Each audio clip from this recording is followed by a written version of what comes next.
Good morning to you, welcome.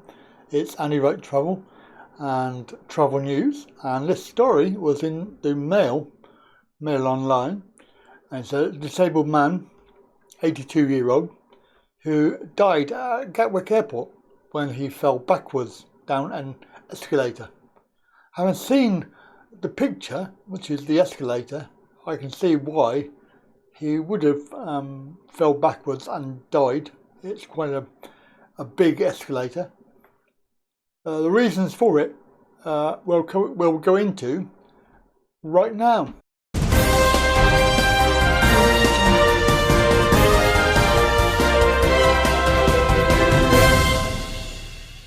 So here we are looking at this story, quite a horrific story.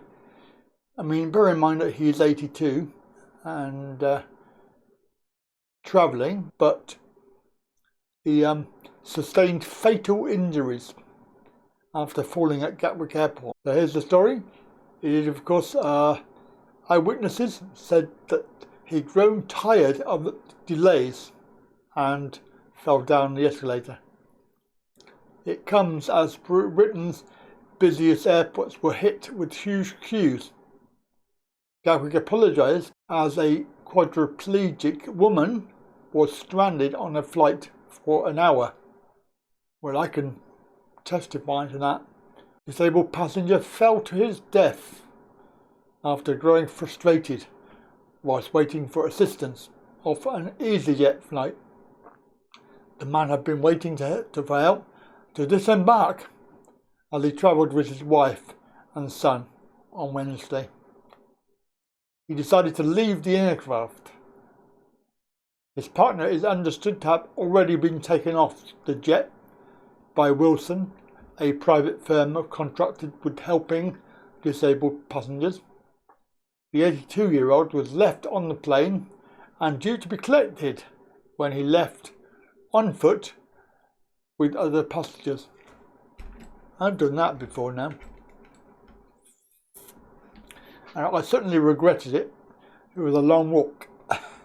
It took me longer than I would have waited had I been on the plane and waited.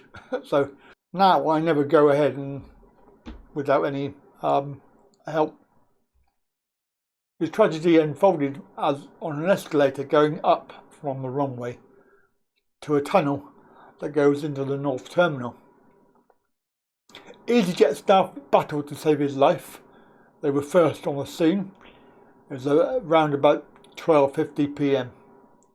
A member of staff came to take a woman into the airport, but the man was left on the plane. He must have not wanted to wait for the staff member to come back, so he made his own way, as you do. My last flight was 2 weeks ago, and I got left on the plane in Bangkok. Got left on the plane for about 25 minutes while they faffed around. And I do have a scooter, but that was not provided. I had to wait for a wheelchair. So obviously he toppled over and fell down the 194 metre. Normal airport staff had to be reminded not to help disabled passengers if they're not qualified to, even if it means passengers waiting for hours. What a load of rubbish. Shocking scenes from around the country have shown some holidaymakers forced to sleep on the floor of terminals. This is not Heathrow because I didn't have any problems with Heathrow. So obviously this is all part of the agenda, isn't it?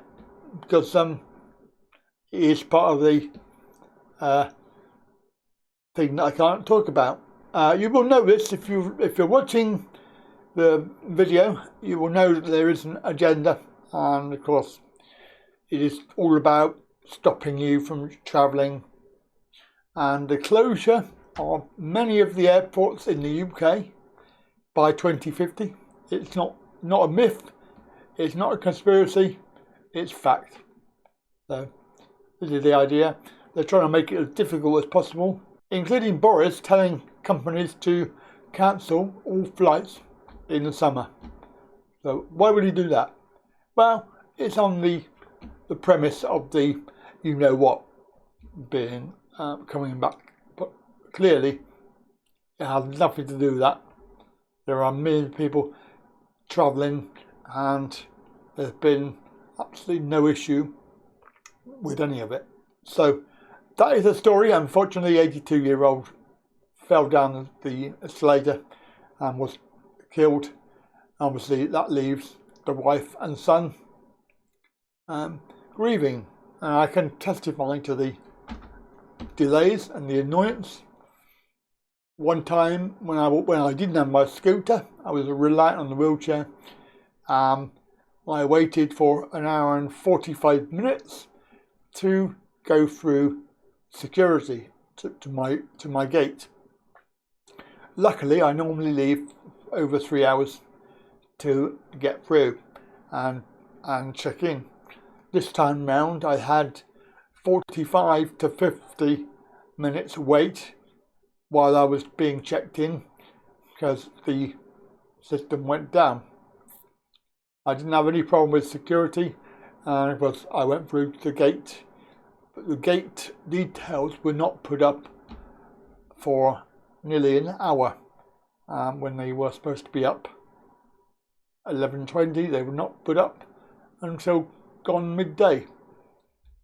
And the flight was due to take off at midday 30. Obviously, clearly it didn't, but that's not the point.